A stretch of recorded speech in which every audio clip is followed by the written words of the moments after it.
Hello student, हम आज class 8 का अध्याय 2 गणित देखेंगे। जिससे पहले अध्याय में हम लोग देख चुके हैं, पिछले वीडियो में नहीं देखे आप लोग तो जाकर प्ले लिस्ट में ज़रूर देख लें। और यहाँ पर अध्याय 2 का हम देखेंगे क्लास 8 का एक चर वाले रैखिक समीकरण। तो एक चर वाले रैखिक समीकरण होता क्या है? सबसे पहले यहाँ पर भूमिका देखिए, यहाँ पर दिया हुआ है, यहाँ पर देखिए क्या लिखा हुआ है 2x - 7 बराबर 11 लिखा हुआ है। तो 2x हो गया, यानी 2 को हम लोग बोल देंगे अचर बोलते हैं और x को हम लोग चर बोलते हैं। यहाँ पर चर लिखा हुआ है, इसको हम लोग समानता बोलते हैं, इससे बराबर हो गया। और 11 को हम लोग समीकरण बोलते हैं। क्या बोलते हैं? समीकरण। इसको हम लोग बोलते हैं जी, इसको हम लोग बाएं पक्ष बोलते हैं, इसको दाएं पक्ष बोलते हैं। यहाँ पर लिखा भी हुआ है, यहाँ पर गलती यहाँ पर कर दिया है, लेकिन हम लोग दाएं पक्ष इसको बोल सकते हैं। ठीक है ना। यहाँ पर हम अब देखिए, यहाँ पर कंडीशन यहाँ पर ये आता है, यहाँ पर इसको चर बोलते हैं, इसको अचर बोलते हैं। चर और अचर होता क्या है, सबसे पहले को हम लोग समझ लेते हैं। इसके बाद से अपने कॉपी में मैंने लिखा है, आपको मैं दिखा दे रहा हूँ, आप लोग नोट जरूर कर लीजिएगा। अब यहाँ पर देखिए, यहाँ पर लिखा हुआ है कक्षा 8 और अध्याय 2 एक चर वाले रैखिक समीकरण। इसको इंग्लिश में linear equation in one variable बोला जाता है इंग्लिश में। चर के बारे में सबसे पहले हम लोग समझ लेते हैं और अच्छा बस 1 मिनट आप लोग दीजिए, उसके बाद से आप लोग सब क्वेश्चन का सोल्यूशन मैं आसान से आसान ही करा दूंगा। 2.1 का से पहले चर पहले समझ लिखा होता है, जिसका मान निश्चित नहीं होता बदलता रहता है, वह चर राशि कहलाता है। इसका मान स्थिर नहीं रहता, बदलते रहता है। यहाँ पर देखिए, ठीक यहाँ पर ABCDEF XYZ भी लिख सकते हैं जी, XYZ तक हम लोग लिख सकते हैं। यहाँ पर हो गया और इन्फिनिटी डाल दे, ठीक है, जेड तक। इसको मान बदलते रहता है। और यहाँ पर देखिए जी, यहाँ पर वो चर अचर, तो अचर लिखा हुआ है यहाँ पर। अचर का इंग्लिश में कांस्टेंट बोला जाता है, जिसका मान निश्चित रहता है। इसका मान निश्चित रहता है, वह चर राशि कहलाता है। निश्चित मतलब इसका मान बदलता नहीं है जी, निश्चित रहता है, उसको हम लोग अचर राशि कहते हैं। यहाँ पर हो गया आपका चर। चर तो हमेशा बदलता है। जैसे एग्जाम्पल का हम लोग देख लेते हैं, 1 2 3 4, इसका मान कभी नहीं बदलता है, सिर्फ चर का मान बदलता है। तो इसको हम लोग कांस्टेंट बोलेंगे, इसको वेरिएबल बोलेंगे। और यहाँ पर एग्जाम्पल हम ले लेते हैं, जैसे कि यहाँ पर मैंने लिखा हूँ, यहाँ पर x अब +2, यहाँ पर फिर से लिख दे रहा हूँ, x + 2 बराबर 10। यहाँ पर लिखा हुआ है। यहाँ पर आप लोग सोच के बताइए, x के जहाँ पर कौन सा ऐसा अंक रहेगा जिसे जोड़ने पर 2 से यहाँ पर 10 हो जाए, यानी समीकरण 10 बन जाए यहाँ पर।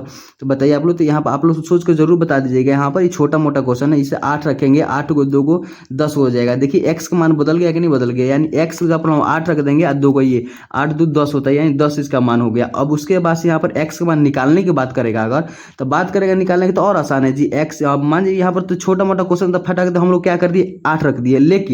लेकिन यहाँ पर थोड़ा सा और बड़ा टॉप कर देता क्वेश्चन, तो कैसे हम लोग बनाते हैं? सिंपल सा क्वेश्चन है। देखिए यहाँ पर x यहाँ पर रख देंगे, और यहाँ पर 2 प्लस में, तो इस बगल आ जाता है माइनस में, इधर 10 हो गया, और इधर प्लस में इस बार है तो बराबर के इस बगल जब भी आता है तो माइनस में 2 चल जाता है, यानी x बराबर 10 में से 2 घटेगा 8 हो गया। 3 हो गया, x का मान बदल गया, कैसे का मान बदल गया जी, तो x का मान बदल गया। तो x के बाद 8 रख देंगे, यानी 8 को 2 को 10 हो जाता है, यही समीकरण हो गया। तो x का मान हमको ज्ञात करना था, तो देखिए 8 निकल गया।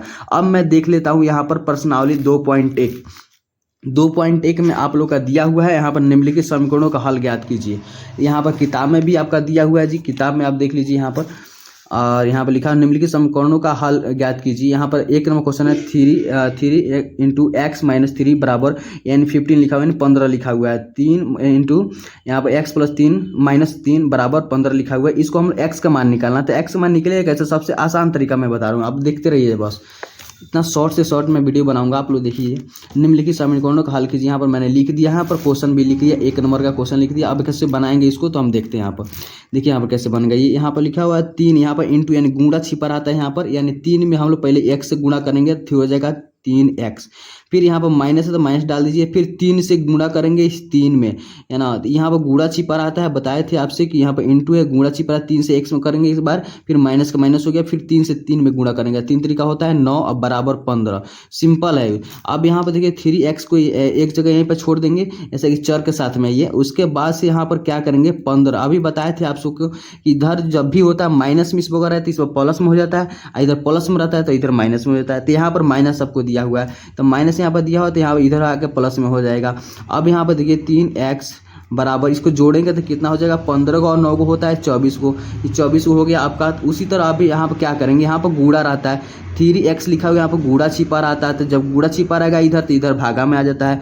जब बराबर के, जब इस बगल मान लीजिए कि जोड़ रहता है तो इस तरह घटाव हो जाता है, इधर घटाव देता है तो इधर जोड़ में चल जाता है, इधर गुणा देता है तो इस बगल भागा में चल जाता है। उसी तरह यहाँ पर भागा में देगा तो इधर गुणा में चल जाएगा। मैं बताऊंगा एक एक करके। यहाँ पर देखिए x यहीं पर छोड़ देते हैं, x यहीं पर छोड़ेंगे, यानी चर राशि यहीं पर छोड़ देना, अचर को इस बगल ले जाना है। 24 इधर देखिए, इधर है आपका गुणा में है, यानी नीचे ही भागा में चल जाएगा ये। इसको काटिए, कितना बार कर जाएगा, 3 8 24, यानी एक्स का वैल्यू कितना आ गया जी, 8 हो गया। यही हो गया आपका राइट आंसर। अब हम लोग देख लेते हैं 2 नंबर क्वेश्चन। 2 नंबर क्वेश्चन कितना लिखा हुआ है, तो यहाँ पर लिखा हुआ आपका किताब में देख लेते हैं।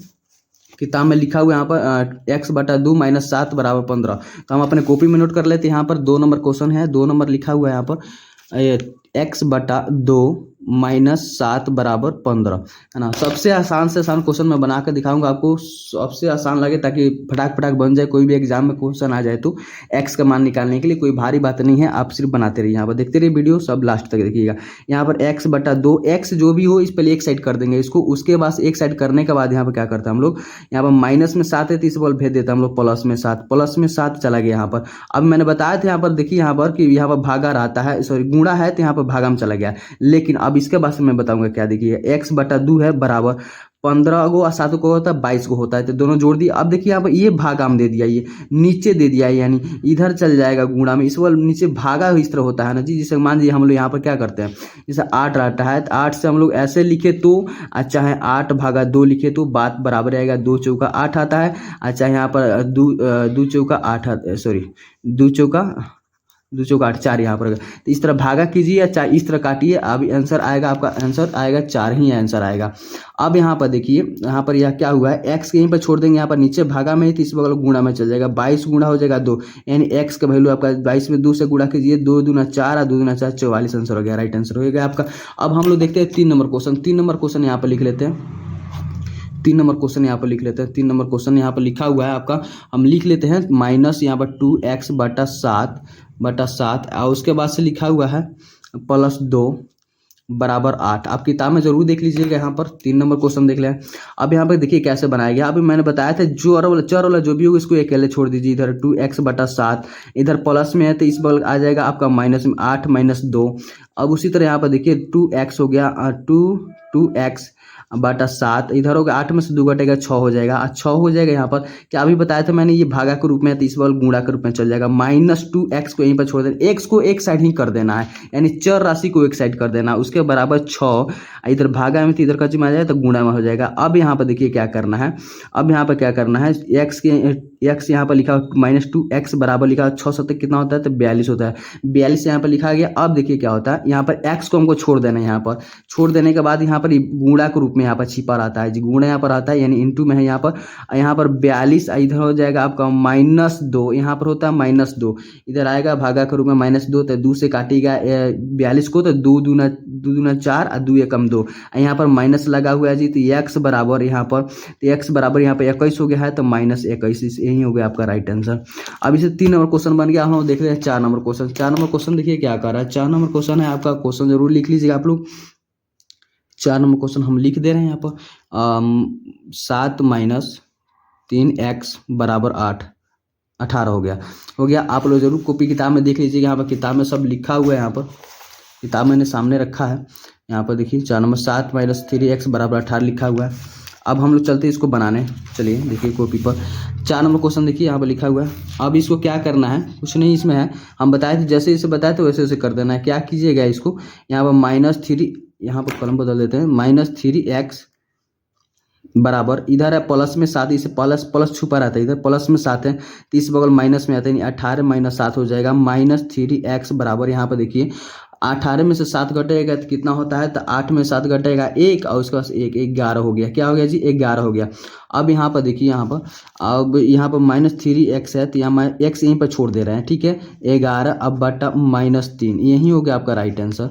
बस ये कटेगा नहीं, कटता तो हम लोग क्या करते हैं इसको, नहीं तो दशमलव में आएगा तो दशमलव में नहीं लाना, इसको बटे के रूप में रख देना, यही होगा आपका राइट आंसर। उसके बाद आप लोग दशमलव भी काट कर ला सकते हैं, ठीक है। तो उसके बाद हम 4 नंबर क्वेश्चन देख लिए। अगला देखते हैं हम लोग 5 नंबर क्वेश्चन। 5 नंबर क्वेश्चन है तो 5 नंबर यहाँ पर हो गया, आप लिख लेते हैं यहाँ पर 18 = 40 - 3x, ये हो गया आपका यहाँ पर 5 नंबर क्वेश्चन हो गया। अब देखिए क्या कह रहा है, यहाँ पर 18 = 40 - 3x, यहाँ पर क्या करना है, यहाँ पर 3x को एक साइड कर देना है और यहाँ पर चर को राशि को एक साइड कर देना है, अचर राशि को एक साइड कर देना है, यानी 40 और 18 एक साइड चल जाएगा। तो 18 18 इधर प्लस में, इधर 40 है तो इस बगल माइनस में आता है 40। अब बराबर बराबर हो गया, ये -3x बच गया। एक साइड कर दीजिए इसको, एक क्या दिक्कत है इसको साइड करने में। चर राशि को एक साइड कर दिए हम लोग और चर राशि को एक साइड कर दिया। अब 18 में से 40 घटेगा नहीं तो नहीं घटेगा तो माइनस में लगा देंगे, क्या दिक्कत है हम लोग को। अब बताइए यहाँ पर 40 में से 18 घटा लेते हैं, बाद में माइनस लगा ले यहाँ पर। अब देखिए यहाँ पर 40 में से 18 घटाएंगे यानी यहाँ पर उल्टा घटा लेंगे, यानी 0 में से 8 घटेगा, यहाँ पर होता है 2 हो जाएगा। अब उसके बाद से 10 में से 8 घटेगा 2 हो गया, यहाँ पर बचेगा 3 में से 1 घटेगा 2 हो जाता है। -22 बराबर यहाँ पर -3x। अब यहाँ पर देखिए क्या होता है, यहाँ पर x को हम लोग छोड़ देना है, x को यहीं पर छोड़ देंगे हम लोग। यहाँ पर माइनस में 3 है तो माइनस यानी गुणा के रूप में यहाँ पर है, तो गुणा के रूप में जब यहाँ पर रहेगा तो इधर आता है भागा के रूप में। -22 बटा यहाँ पर -3 हो जाएगा। x यहीं पर छोड़ दिए, यहाँ पर भागा कर दिए, भाग यहाँ गुणा के रूप में तो भागा के रूप में माइनस माइनस कट जाएगा। उसके बाद यहाँ पर x का वैल्यू यहाँ पर हो गया 22/3। 22/3 यही होगा आपका राइट आंसर। तो इस वीडियो में हम लोग 5 क्वेश्चन सॉल्व कर लिए। अगले वीडियो में हम 6 से 6, 7, 8, 9, 10 हम करेंगे। तब तक के लिए जय हिंद।